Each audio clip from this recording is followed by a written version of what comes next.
Ներքին գործերի նախարարությունը պարբերաբար ներկայացնում է կարգապահական հանձնաժողովի ծառայողական քննությունների արդյունքները։ Համակարգում կարգապահության եւ բարեվարկության խախտումներին արձագանքելու գործընթացի հրապարակայնությունը նախարարության որդեգրած սկզբունքներից է։ Կարգապահական հանձնաժողովի հերթական նիստը տեղի է ունեցել հունիսի 6-ին, որը վարել է հանձնաժողովի նախագահ, ներքին գործերի նախարարության գլխավոր քարտուղար Արա Ֆիդանյանը։ Մասնակցել են փրկարար ծառայության տնօրենի տեղակալը, ներքին անվտանգության եւ հակակոռուպցիոն վարչության պետը, ռազմավարական պլանավորման, քաղաքականության մշակման եւ մոնիթորինգի վարչության պետի պարտականությունները ժամանակավոր կատարողը, ինչպես նաեւ Հայաստանի Հանրապետության վարչապետի աշխատակազմի իրավաբանական վարչության գլխավոր իրավաբանը եւ ներքին գործերի նախարարության կարգապահական հանձնաժողովում ընդգրկված հասարակական կազմակերպությունների ներկայացուցիչներ։ Նիստի ընթացքում ուսումնասիրվել եւ քննարկվել են ոստիկանության 8 ծառայողի նկատմամբ իրականացված ծառայողական քննության նյութերն ու եզրակացությունները։ Ներքին գործերի նախարարության կարգապահական հանձնաժողովը փաստական հանգամանքները վերլուծելուց հետո որոշում է կայացրել միջնորդել ծառայողական քննությունները նշանակած պաշտոնատար անձանց, ոստիկանության 5 ծառայողի նկատմամբ կիրառել ոստիկանությունից ազատում, իսկ 3 ծառայողի նկատմամբ խիստ նկատողություն կարգապահական տույժերը։ Համայնքային ոստիկանության Էրեբունու բաժնի ծառայողներն օպերատիվ հետախուզական տարաբնույթ միջոցառումների արդյունքում հունիսի 6-ին Մայրաքաղաքի Երկաթուղայինների փողոցում բնակվող մի տղամարդու ենթադրյալ հանցավոր արարքների վերաբերյալ տեղեկություններ ստացան։ Ըստ տվյալների հիշյալ տղամարդը զբաղվում է Ապոյնի թմրաշրջանառությամբ, բացի այդ Ապոյնի կերպով պահում է զենք զինամթերք։ Տեղեկությունները փաստաթղթավորվեցին ու փոխանցվեցին Էրեբունի եւ Նուբարաշեն վարչական շրջանների քննչական բաժին, որտեղ նախաձեռնվեց քրեական վարույթ։ Մինչ տարածքային քննչական մարմնի ծառայողները քրեական վարույթի շրջանակներում կիրականացնեին անհետաձգելի ապացուցողական գործողություններ, Էրեբունու համայնքային ոստիկանները հսկողության տակ առան Երկաթուղայինների փողոցի բնակչի տունը։ Ոստիկանության եւ քննչական կոմիտեի համագործակցված աշխատանքի արդյունքում 48-ամյա տղամարդու բնակարանում հայտնաբերվեցին էլեկտրական կշեռք, պլաստիկ տարաների մեջ լցված մարիխուանա թմրամիջոցի նմանվող դեղնականաչավուն զանգվածներ ընդհանուր 1 կիլոգրամ 100 գրամից ավելի քաշով, 1 փաթեթ մեթամֆետամինի նմանվող բյուրեղանման զանգված, թափանցիկ հեղուկով լցված ապակյա 5 սրվակ, ինչպես նաև ինքնաշեն 4 ատրճանակ, գրչանման կրակող 2 սարք, պայթուցիչով նռնակ եւ փամփուշտներ։ 48-ամյա տղամարդը ձերբակալվել է, նշանակվել են փորձաքննություններ։ Նախաքննությամբ հանգամանքները պարզվում են։ Ծանուցում ենթադրյալ հանցանքի մեջ կասկածվողը կամ մեղադրվողը համարվում է անմեղ, քանի դեռ նրա մեղավորությունը ապացուցված չէ Հայաստանի Հանրապետության քրեական դատավարության օրենսգրքով սահմանված կարգով, դատարանի օրինական ուժի մեջ մտած դատավճռով։ Հունիսի 2-ից 9 Մայրաքաղաքում իրականացված ծառայության ընթացքում Երևանի պարեկները հայտնաբերել են ճանապարհային երթևեկության կանոնների 4516 խախտում, պահպանվող հատուկ տարածք տեղափոխելով 178 ավտոմեքենա։ Մասնավորապես հայտնաբերվել է ոչ սթափ 160 վարորդ, առանց վարորդական իրավունքի վկայականի 276 անձ, հայտնաբերվել է հաշվառման համարնիշի հետ կապված 25, չամրակապված վարելու 1069, առանց մանկական նստատեղի քարսիթի 19, վարելու ընթացքում ծխելու 306, վարելի հեռախոսից օգտվելու 336, հետիոտնի որ սահմանված վայրով անցնելու 39 եւ 1511 այլ իրավախախտում, 116 ավտոմեքենա շահագործվել է առանց ԱՊԱ պայմանագրի, 278-ը տեխնիկական զննություն չանցած, 42-ը լուսարձակների անսարքությամբ, 62-ը թաղանթապատված դիմապակիով ու կողային ապակիներով։ Բացի այդ տարբեր կասկածանքներով ձերբակալվելու համայնքային ոստիկանության բաժիններ է տարվել 75 անձ։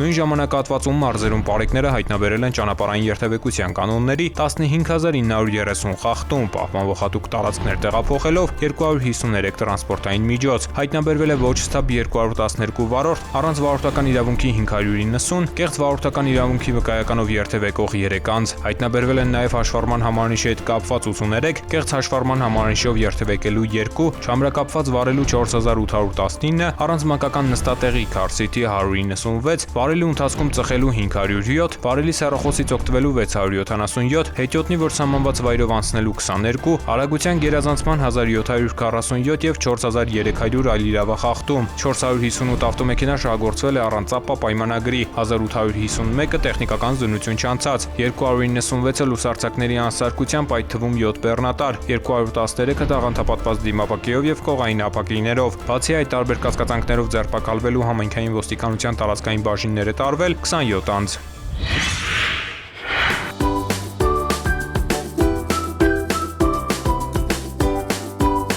Հունիսի 5-ին եւ 6-ին համայնքային ոստիկանության գլխավոր վարչության անչափահասների հետ աշխատանքներ իրականացնող ծառայողներն այցելել են Խարբերդի մասնագիտացված եւ Մարի Իզմիրլյանի անվան մանկատներ։ Համայնքային ոստիկանության, ընտանիք եւ համայնք հասարակական կազմակերպության նախաձեռնությամբ Փալանչո մանկապատանեկան տիկնիկային թատրոնը հանդես է եկել Ռուբեն Մարուխյանի իսկական ընկերը տիկնիկային ներկայացումով։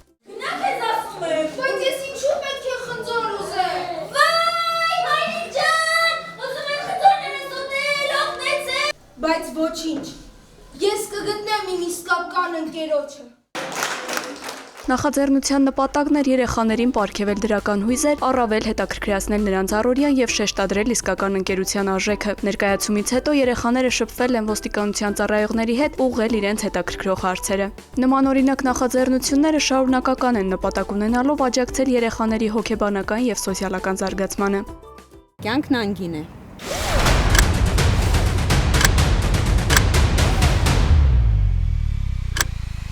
Ամրագոտին կյանքեր է փրկում։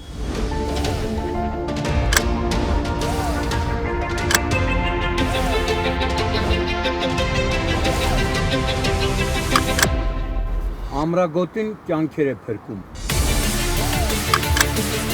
Ամրակապվիր։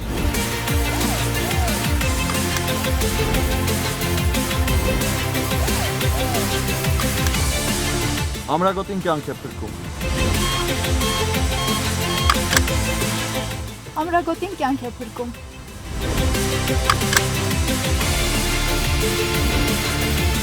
Ամրագոտին կյանք է փրկում։ Ամրագոտին Կյանք է փրկում։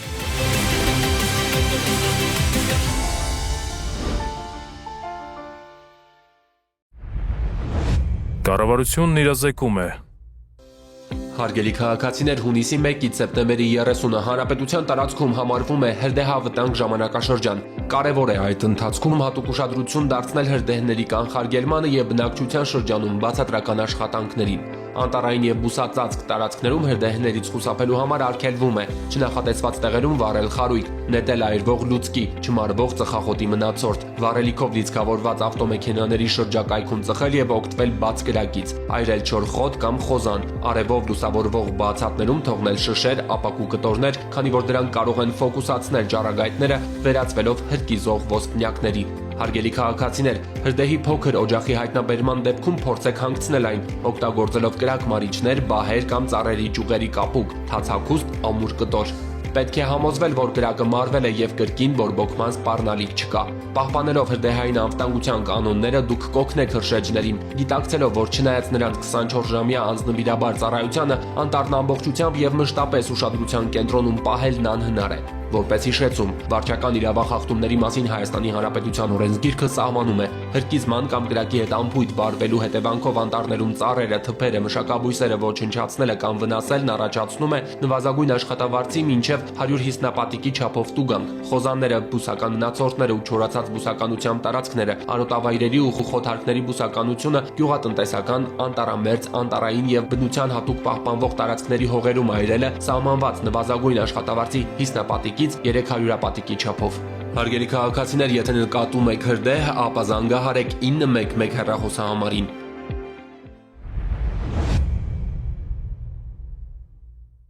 Հարգելի քաղաքացիներ, Road Police.am համակարգում էլեկտրոնային ծանուցումը ակտիվացնելու դեպքում տեսալուսանկարահանող սարքերով արձանագրված տուգանքի գումարը կարող եք վճարել 20%-ով պակաս։ Կարևոր է իմանալ, որ 20% բոնուսային բաղադրիչի կիրառման էլեկտրոնային ծանուցման եղանակը չի փոխարինում SMS ծանուցմանը։ Տեսալուսանկարահանող սարքերով արձանագրված խախտումներով, եթե օրինակ պետք է նշանակվեր 10,000 դրամ տուգանք, ապա ծանուցումն էլեկտրոնային եղանակով ստանալու դեպքում կկիրառվի բոնուսային նվազեցում եւ տուգանքի չափը կկազմի 8000 դրամ։ Օգտվեք թվային լուծումներից եւ վճարեք 20%-ով պակաս։ Հարգելի քաղաքացիներ, բջջային էլեկտրոնային ստորագրությունը կարող եք ակտիվացնել էլեկտրոնային կրիչ ունեցող եւ առանց կրիչի նույնականացման քարտերով։ Ձեր նույնականացման քարտի PIN եւ PUK կոդերը եզակի են եւ կորցնելու դեպքում վերականգնել հնարավոր չէ։ Սակայն եթե կորցրել եք դրանք, քարտը վերաթողարկելու կարիք չկա։ Նույնականացման քարտով կարող եք մոտենալ բջջային օպերատորի գրասենյակ եւ հեշտությամբ ակտիվացնել էլեկտրոնային ստորագրությունը։